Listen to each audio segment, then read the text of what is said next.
Hello friends, when a car starts badly, drives badly, gains momentum poorly, and almost stops on the go, then in this case there can be a lot.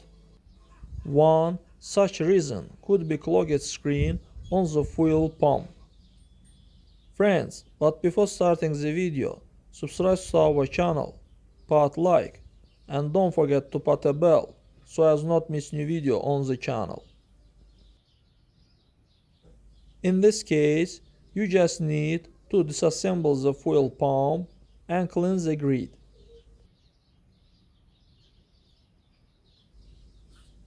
Then, assemble everything in reverse order.